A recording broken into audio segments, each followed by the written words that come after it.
My husband forced our daughter to call him uncle, so his first love would never know we existed. Our daughter gave him 100 forgiveness coupons. He told her to tear one up every time he chose another little girl over her. By the time she turned 6, there were only 3 left, and the fireworks she thought were meant for her spelled out another little girl's name. Ethan had already noticed that I'd stopped trying to stop him. Every time he made up an excuse to go see Madison Parker and her daughter, not even our daughter cried anymore. The moment he took a step toward the door, Lily grabbed a forgiveness coupon and carefully asked, "Uncle Ethan, can you not go see them today and stay home with Mommy and me?" Ethan didn't stop walking. His voice came from the doorway, tinged with annoyance. "Lily, be good. Sophie is sick and I have to take care of her. Besides, you still have plenty of coupons left. Just tear this one up. Remember to forgive me after you use it." Lily's eyes turned red. She tore the coupon into tiny pieces and threw them in the trash, staring at the table where only 2 remained. That was when I knew the day we would leave wasn't far away. Lily stared at the door for a long time. Her eyes full of tears she refused to let fall. I walked over and hugged her. But she grabbed the edge of my blouse, looked up at me, and asked in a broken voice, "Mommy, why doesn't Uncle Ethan like me? Am I not a good girl?" My throat tightened. I stroked her hair. "Lily, you're my sweetest little treasure, and Uncle Ethan does like you. Someone got sick, that's all. He went to help."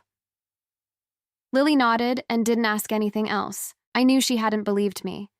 She just didn't want me to be sad too. I carried her over to the table and brought out the cake we had baked together that morning. I lit the candles. Lily was about to make her wish when fireworks suddenly exploded outside the window. Then Ethan's voice came from the giant screen by the river. He stood in the center of it with the gentlest expression imaginable. "Today is a very special little girl's birthday. I want to wish her a happy birthday from here. Every firework in the city tonight is for her." Lily's face lit up as she stared at the screen. She wrapped her arms around my leg and laughed. "Mommy, Uncle Ethan remembered my birthday. He didn't forget." I smiled and touched her hair. Her cheeks were red with excitement, and she was holding a little green piece of paper. "Mommy, my birthday wish this year is to give Uncle Ethan back today's forgiveness coupon. He went to help someone, but he still remembered my birthday. I shouldn't have torn it up." The fireworks exploded right at midnight, and the words they painted across the sky cut through us like knives. "Dear Sophie, happy 5th birthday. Love, Daddy Ethan." Through the thunder of the fireworks, Lily dropped the coupon in her hand and threw the other 2 into the trash. "I'm never forgiving Uncle Ethan again." Then she ran to her room. When I went in, she was already curled up asleep on her bed, tear tracks staining her cheeks as she hugged a picture of the 3 of us at an amusement park. Lily loved that picture. It was the only photo we had of our family of 3. Not long afterward, Ethan bought the entire amusement park as a birthday gift for Sophie because she had said she liked it. Lily never asked us to take her to an amusement park again. I put the photo away, wiped her face clean, and let her sleep. The next morning, I called a divorce attorney. When I hung up, Lily peeked around the doorway, then ran inside and wrapped her arms around my legs. Swallowing the bitterness in my throat, I asked, "Sweetheart, if Mommy divorces Uncle Ethan, would you rather stay with him or come with me?" Her arms tightened around me, and she lowered her head. "Do we really have to leave, Mommy? Uncle Ethan promised me that when I turn 7, he'll finally let me call him Daddy. Can we wait a little longer? Can we give him one more chance?" My chest tightened. For all those years, Ethan had refused to make our relationship public because he didn't want Madison to get the wrong idea. But that wasn't even the worst part. He hadn't allowed our daughter to call him Daddy since the day she was born. I still remembered the one time Lily gathered enough courage to call him Daddy. He exploded. He made her kneel by the front door and shout, "Uncle Ethan!" 3,000 times until she nearly lost her voice. After that, whether we were at home or outside, she never dared call him Daddy again. Only Uncle Ethan. And now she was standing in front of me, pulling the forgiveness coupon she had thrown away the day before out of the trash. "Look, Mommy, there's still one left. Let's give him one more chance." Her eyes were swollen from crying, but there was a determination in them that broke my heart. I stroked her hair, sighed, and said yes. Ethan didn't come home after that day. One afternoon, Lily brought me an invitation, her eyes full of hope. "Mommy, my teacher said both parents have to come to the parent meeting. Can you come with Uncle Ethan?" I promised my classmates they'd finally get to meet my dad. I took the invitation hesitantly, but when I saw the excitement on her face, I couldn't bring myself to disappoint her. In 5 years of marriage, Ethan had never attended a single school meeting. I called him to confirm. A little girl answered, "Hello? Are you looking for my daddy?" Ethan is taking a shower. He'll be out soon. My fingernails dug into my palm. I hung up. Just as I was about to tell Lily that Uncle Ethan wouldn't be able to come, he called me back. Emily, she's little. She doesn't understand the difference between Uncle Ethan and Daddy. Don't get the wrong idea. Lily is my only daughter. He sounded pathetic trying to explain himself. Playing with the last forgiveness coupon in my hand, I asked coldly, "Are you coming to Lily's parent meeting?" Ethan started to answer, but I cut him off. "You already missed her birthday. Are you going to miss this too?" Ethan was silent for a long time. "I'll be there.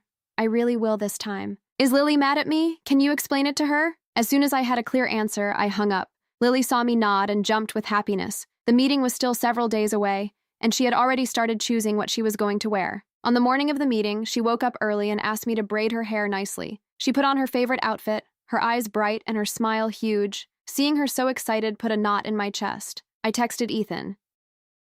"Ethan, don't forget you promised to come to Lily's meeting today." He replied with a voice message. "You and Lily go ahead. I'll meet you there later." In the background, I could hear Sophie calling him Daddy and Madison being called Mommy. He was lying to us again. All those stories about working overtime had been excuses to spend time with the two of them. In the past, I would have confronted him. Now I simply replied, coldly, "If you disappoint Lily again, she won't forgive you this time." Then I drove my daughter to school without waiting for an answer. The meeting was about to begin, and Ethan still hadn't arrived. Lily kept looking toward the door. I texted him, telling him to hurry. He replied that an emergency had come up at the company and he wouldn't be able to attend. I was trying to figure out how to explain it to Lily without hurting her, when I noticed her staring at the doorway, her face completely white. I followed her gaze. Ethan, the man who was supposedly too busy to come, had just walked into the classroom. At first, I thought he had decided to surprise Lily. I was already raising my hand to call him over. Then I saw Madison clinging to his arm, and Ethan was carrying Sophie against his chest. The three of them looked like a family. My arm froze in midair before slowly falling back to my side. Ethan didn't see us. He casually sat down with Sophie in his arms and Madison beside him, taking the seats reserved for Sophie's parents. I quickly looked at my daughter. Her head was lowered, and on the desk that had been dry only moments before, there was now a tiny puddle of tears. I wrapped my arms around her. Suddenly, several children gathered around. "Lily Bennett, didn't you say you were bringing your dad? Where is he?" "You were lying. You don't even have a dad." Lily kept her head down. Her ears turned bright red. Then suddenly she lifted her head. Her eyes were swollen as she shouted, "I do have a dad. You're the ones who don't have dads." Then she pointed with all her strength toward Ethan. "Uncle Ethan, that man over there is my dad." Lily's words sent the entire classroom into chaos. The other parents' eyes moved between me, Madison, and Ethan. Seeing how identical Lily and Ethan looked, everyone immediately began assuming that Madison was his mistress, and Sophie was his illegitimate daughter, and that I had just caught them together. Sophie immediately burst into tears. "He's my daddy, not yours. It's already bad enough that you bother me at school every day." I was about to speak when Lily grabbed my blouse tightly. I understood. She didn't want me to say anything. Her tear-filled eyes were fixed on Ethan, and without hesitating, Ethan took Sophie's side, acting as if he had never met Lily in his life. His voice turned stern and accusing. "Whose child is this? How dare she bully another child? Come over here and apologize to Sophie." With those words, he completely separated himself from Lily and me while clearing Madison and Sophie of everyone's suspicions. Fury surged through me, and I wanted to confront him, but Lily spoke first in a tiny, tearful voice. "I'm sorry, Uncle Ethan." Then she threw herself into my arms. "Mommy, I want to go home. Can you take me home?" At that point, she was the only thing that mattered to me. I picked her up and walked out. On the drive home, Lily threw the last forgiveness coupon out the car window. The little green piece of paper was swept away by the wind and disappeared. That night, I packed everything Lily and I owned. Anything we couldn't take with us, I destroyed until there wasn't a single trace of us left in that house. I left the divorce papers and the now empty jar that had once held the forgiveness coupons on the living room table. Then I took my daughter's hand, and we boarded a plane out of the country. Outside the window, the runway lights stretched into streaks of amber and gold before disappearing beneath the clouds. The city where I had spent 7 years making myself smaller and hiding in the shadows dissolved into the night. Lily sat beside me with her hands folded in her lap. She didn't ask where we were going. She didn't ask for her teddy bear or her storybooks. When the flight attendant brought her a warm towel and some juice, Lily looked up, gave her a faint smile, and whispered, "Thank you, ma'am." There wasn't a single tear on her face. That broke my heart more than anything else. A child who throws a tantrum still believes crying might change an adult's decision. A quiet child has already accepted that her pain is invisible. I pulled her into my arms. She rested her forehead against my collarbone. "Mommy?"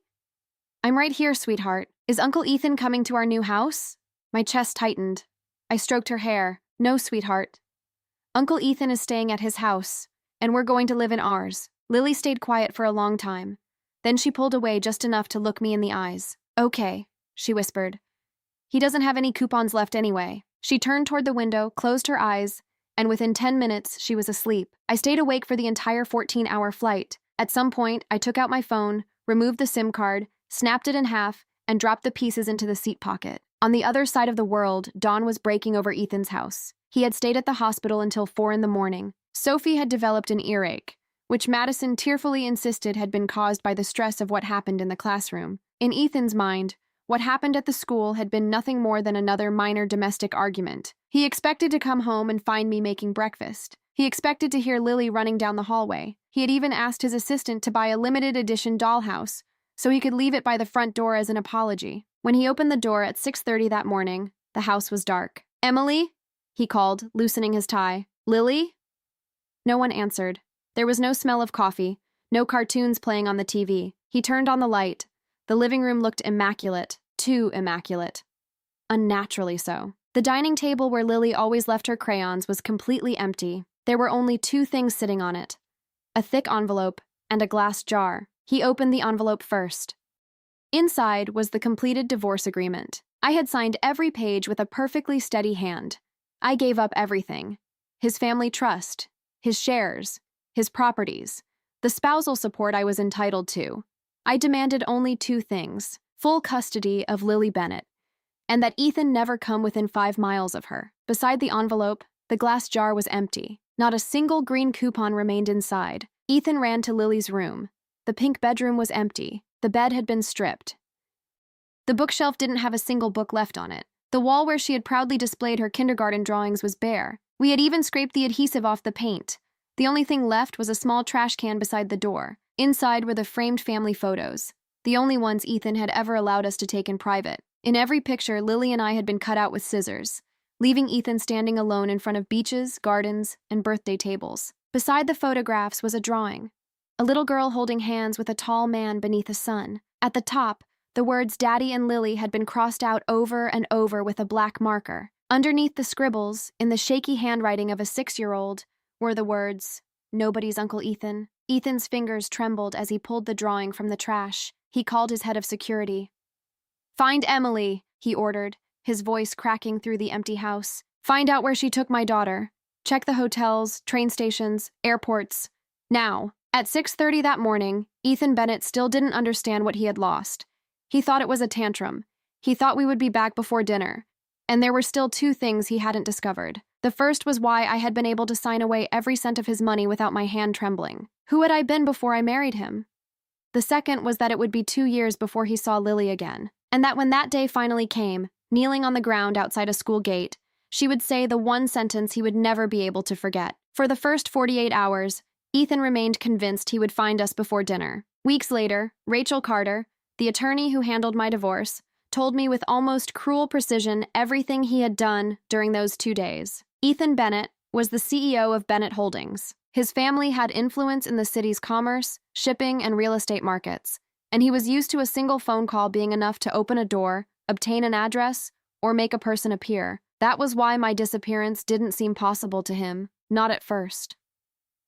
He ordered his security team to check hotels, train stations, airports, and rental agencies. He sent investigators to every property that had ever been connected to my maiden name. He had my old bank accounts monitored, waiting for a grocery store purchase, a cash withdrawal, a reservation, any movement that could turn us back into a dot on his map. He found nothing.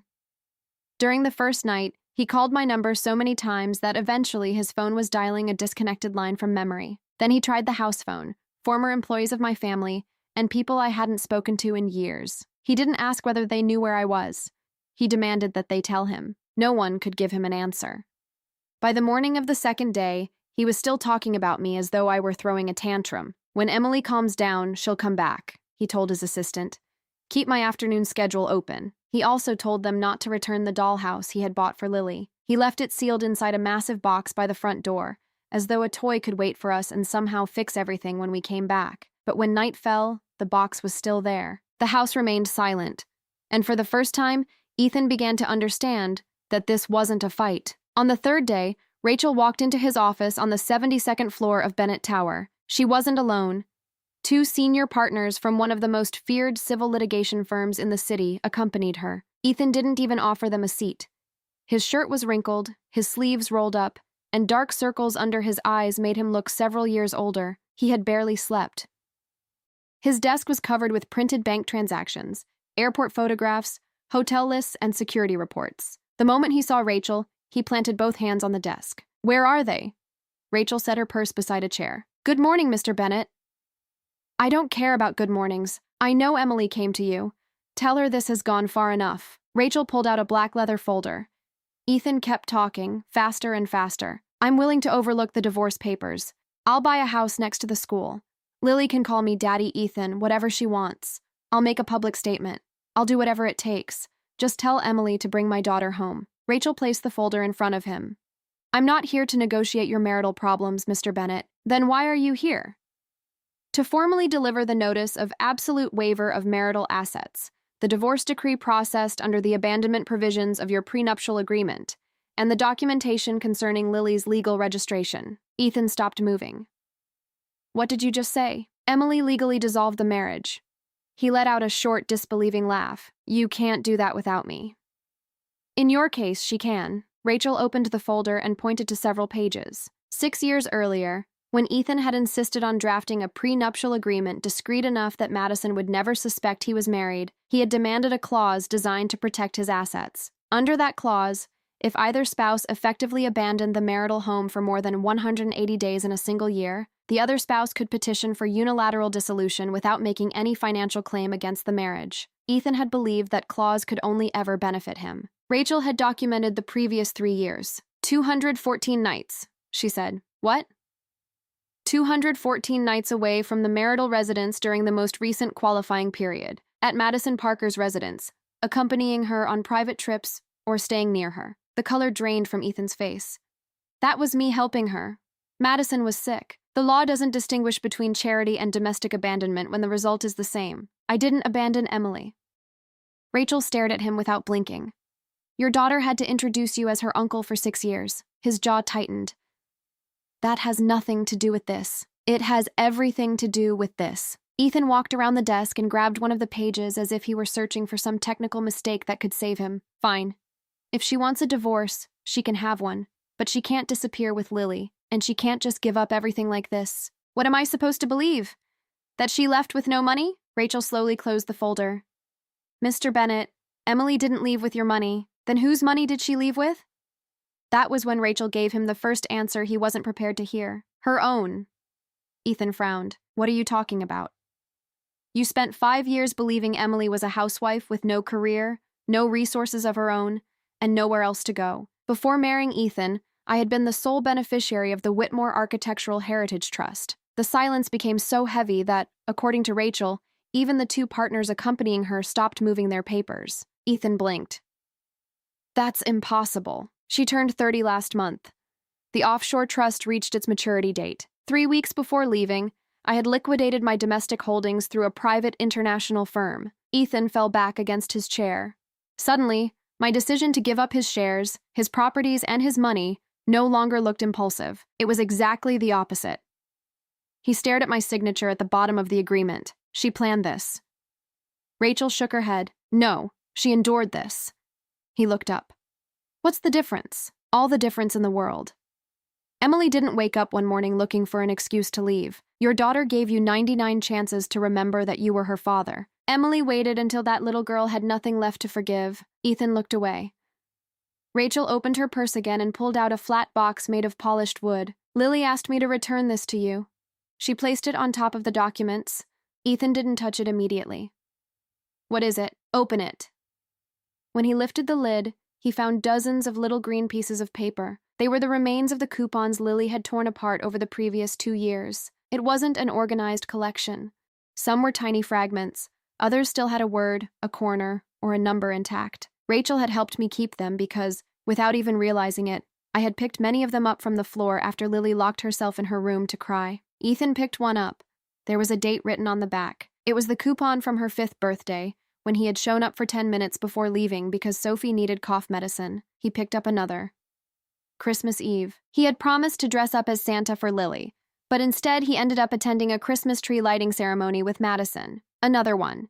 Lily's ballet recital. She had spent the entire performance staring at an empty seat in the front row. Ethan dropped the fragment back into the box. On top of all the torn pieces was one complete green coupon, the last one. The coupon Lily had thrown out the car window after the school meeting. Rachel had found it near the school exit when she went back to retrieve a document before taking us to the airfield. One corner was dirty from the pavement, but the coupon itself was still intact. On the back, in Lily's careful handwriting, were the words, "Uncle Ethan, you don't have to pretend anymore." Ethan stared at the sentence. Did she write this? Yes. I want to talk to her. Rachel didn't answer. Ethan stood up so quickly that his chair slammed against the wall. Rachel, please. Just one call. 30 seconds. Let me hear her voice. No. I'll give her anything she wants. She doesn't want anything from you. I'll step down from the company. I'll hold a press conference today. I'll tell the entire world that Lily Bennett is my only daughter. I can fix this. Rachel closed her purse with a sharp click. You can't fix what you did in that classroom. Ethan froze. When Lily finally found the courage to point at you in front of everyone and say you were her father, you asked whose child she was. He opened his mouth, but Rachel continued. Then you ordered her to apologize to another woman's daughter. You denied your own daughter in public to protect Sophie and Madison from an uncomfortable suspicion. I was trying to prevent a scandal. You prevented one for them, at the expense of your own daughter. Ethan squeezed the coupon between his fingers. I didn't know Emily would leave. That is precisely the problem. Rachel looked directly at him. You always believed you could do anything because they would still be there afterward. She stood.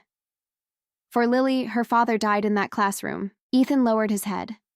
For the first time since he had started looking for us, he didn't ask where we were. Maybe because in that moment, he finally understood that finding an address wasn't the same thing as getting a family back. Thousands of miles away from that office, Lily and I were learning how to live in a house where no one had to hide. We settled in Edinburgh, in a Georgian stone house near Dean Village. Rain tapped against the windows with steady patience. The street smelled of wet stone and wood, and in the mornings we could hear church bells ringing somewhere in the distance. The first day we walked inside, Lily went through every room without touching anything. Is this house ours? She asked me. Yes. Really ours? Really. She looked toward the front door. And nobody is going to make us hide if someone comes over? I crouched down in front of her. Nobody. Lily nodded. But it took her weeks to believe me. For the first 2 months, she had nightmares. They weren't loud nightmares.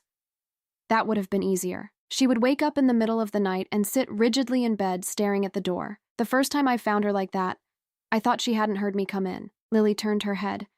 Did I make noise? The question broke something inside me. It doesn't matter if you made noise. But I was sleeping. That doesn't matter either. I sat beside her. In this house, you're allowed to make noise. You're allowed to cry. You're allowed to laugh. You're allowed to call me if you're scared. She stared at me. You don't have to be good just to make someone stay. She watched me for several seconds. Even at night? Even at 3 a.m? Even if you're tired? Even if I'm tired. I picked her up and carried her to the rocking chair beside the large window.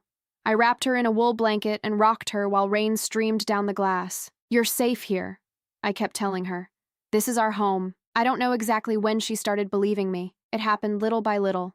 First, she stopped asking permission to turn on the TV. Then she stopped lowering her voice every time someone knocked on the door. Then she started singing in the shower.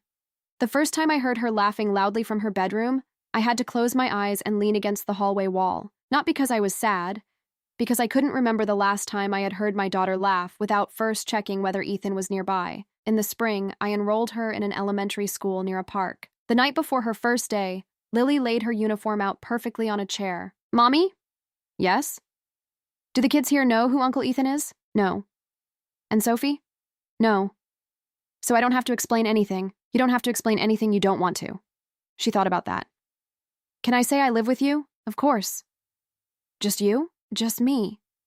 She smiled. The next morning, we walked together to the school's iron gate. I was much more nervous than she was. After what had happened in her old classroom, part of me expected every glance to have the power to hurt her. Lily adjusted her backpack. "Mommy, you can go now. Are you sure?" "Yes." She took 2 steps. Then she turned around and ran back to me. She hugged me tightly. "But come get me, always." Then she finally went inside. I spent the entire day watching the clock. When the final bell rang, I was standing by the gate before the first child came out. Lily emerged holding hands with a red-haired girl wearing yellow boots. The 2 of them were jumping over puddles and laughing about something I couldn't hear. When Lily saw me, she let go of her friend's hand. "Mommy!" She ran toward me, her backpack bouncing against her back. Her voice was loud, clear, fearless. She wrapped her arms around my waist and started talking so quickly I could barely follow her. "I have a friend. Her name is Chloe, and she likes rabbits, and she knows how to do a 4-strand braid. And my teacher said my drawing was pretty, and tomorrow we can bring fruit to share. Breathe," I said, laughing.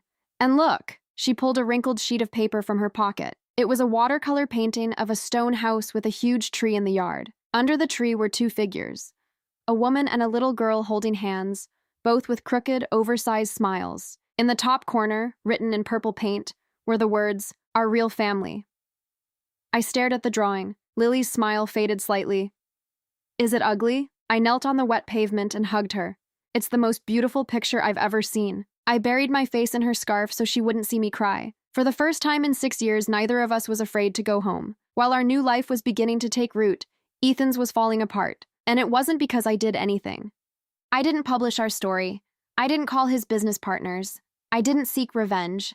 I didn't need to. There had been too many witnesses at the school meeting. One of the parents had recorded part of the confrontation. The video showed Lily pointing at Ethan. You could hear my daughter saying that he was her father. And then Ethan's response could be heard clearly. He asked whose child she was. Then he ordered her to apologize to Sophie. The video first appeared in small private groups. Then it reached social media. Within weeks, the entire city knew about the scene he had tried so desperately to hide. The reaction was brutal. Ethan had built his reputation around discipline, stability, and his family name. To the people in his social and business circles, publicly denying his biological daughter to protect his first love didn't look like a private family mistake. It looked like cowardice. Some business partners began distancing themselves. Others demanded explanations. Longtime investors, families who valued legacy and continuity, pulled capital from Bennett Holdings projects. It wasn't an instant collapse. It was worse. It was slow. Every week, another invitation disappeared. Every month, another negotiation was frozen. Every board meeting began with a question Ethan didn't want to answer. And in the middle of all of it, Madison interpreted my absence in the worst possible way. She thought she had won. Since I was gone and Ethan no longer had anyone to hide, Madison started acting as though the Bennett estate belonged to her. She moved her things into the house without asking permission, replaced the dinnerware, rearranged the rooms, fired an employee because she still referred to me as Mrs. Bennett when talking about me, and decided that Lily's bedroom would now belong to Sophie. One night, after 16 hours of disastrous meetings, Ethan came home smelling of whiskey and exhaustion. He found Madison in the dining room with a glass of wine and several wedding catalogs spread across the table. Sophie was running through the hallway, throwing toys against the wall while screaming at the housekeeper. Madison stood up with a smile. "Ethan, sweetheart, I was just about to talk to you." He dropped his keys onto a table. "About what?" Madison wrapped her arms around his neck.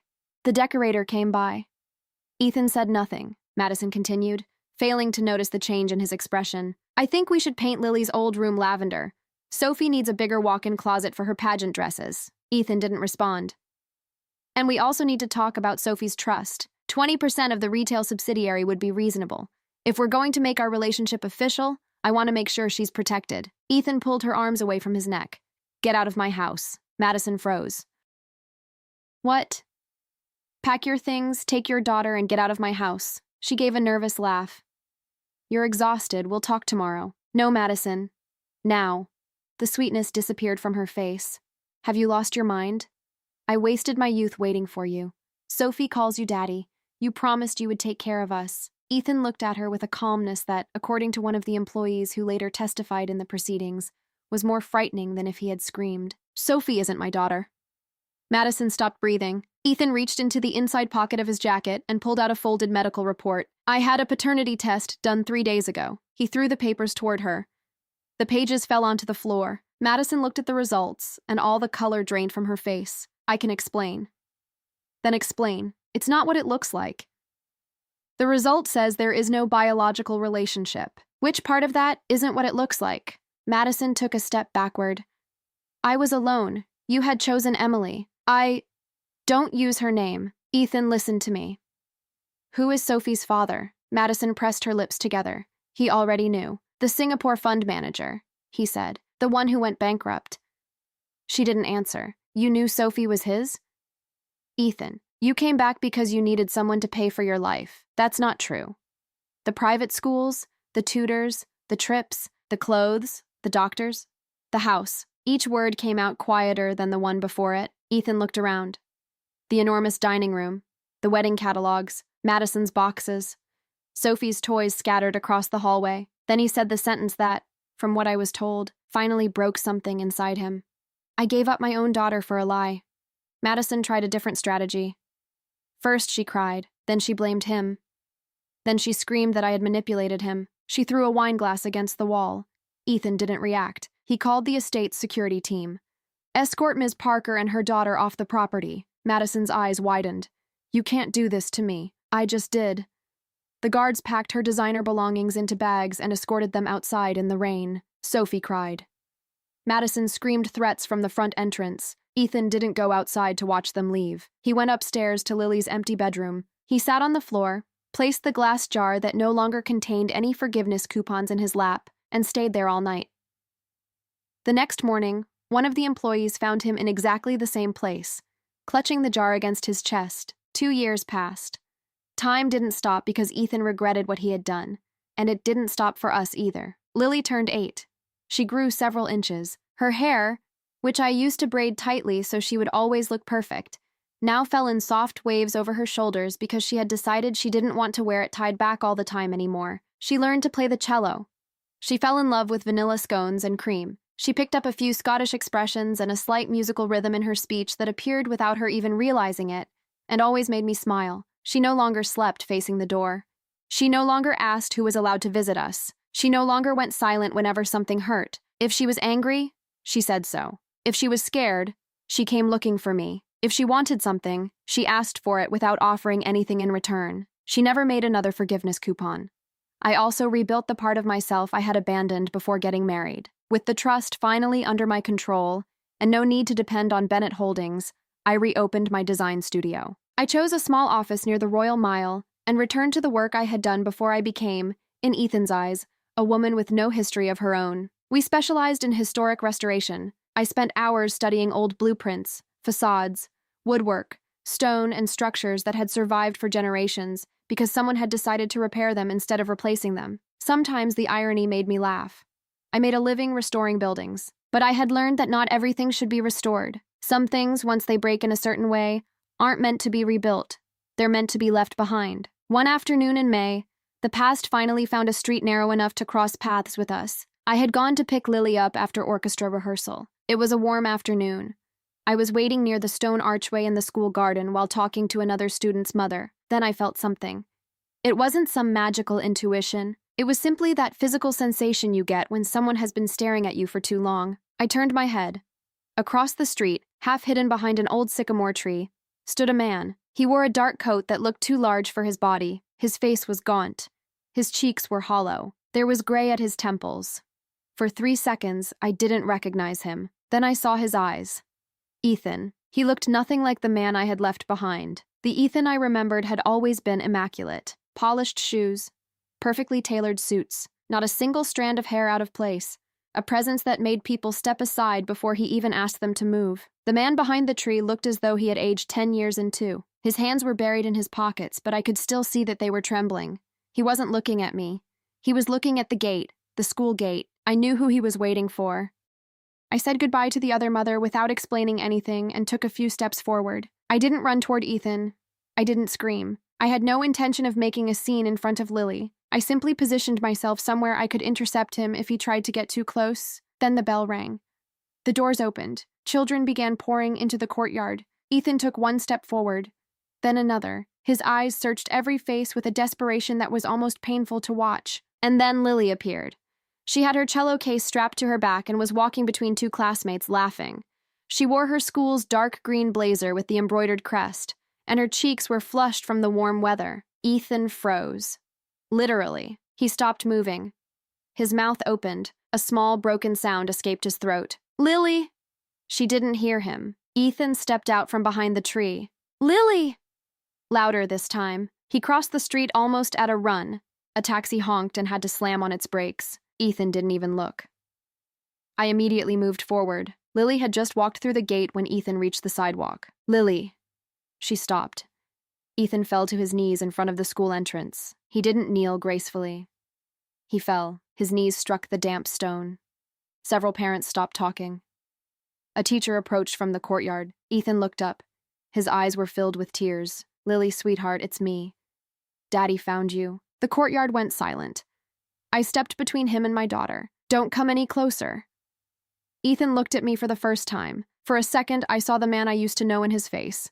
That old expectation that the world would obey him, but it disappeared almost immediately. "Emily, no, I just want to talk to her. Talk from there. Please." I didn't answer. I looked at Lily. I expected to see fear. I expected her to reach for my hand. I expected, maybe, to see the 6-year-old girl who used to shrink whenever Ethan raised his voice return for just a moment. It didn't happen. Lily stood quietly behind me. She wasn't crying. She wasn't trembling. She didn't look confused. She simply stared at Ethan the way a child might look at an unfamiliar adult behaving strangely. Ethan saw it too. And I think that hurt him more than any scream could have. He slipped one hand inside his coat. My body tensed, but what he pulled out was a velvet-covered box. He opened it. Inside were hundreds of green pieces of paper, all cut by hand. Coupons. New. Perfect. Ridiculous. "Look," Ethan said, his voice breaking. "Look, Lily, I made these for you." Lily lowered her eyes toward the box. Ethan started pulling out the pieces of paper. "There are 1,000. I can make 10,000. As many as you want. You can tear them all up. One for every time I failed you. One for every birthday. One for every meeting. One for every time I—" His voice cracked. He wiped his face with the back of his hand. "You can make the rules. Tell me what I have to do." Lily didn't answer.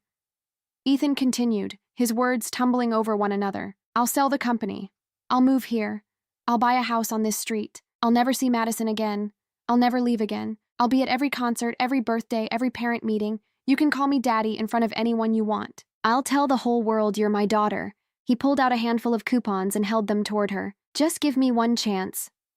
Lily looked at the papers. Then she looked at me. "Do I have to take them?" "No." She looked back at Ethan. He tried to smile. It was a desperate smile. "They're yours, sweetheart." Lily tilted her head slightly. "Sir, you shouldn't waste paper." Ethan stopped breathing. His fingers closed around the coupons. "Sir?" Lily nodded politely. "Yes." "Lily, no." "It's me." She said nothing. Ethan struck his chest with one hand. "I'm Daddy." Lily studied him. "My daddy died when I was 6.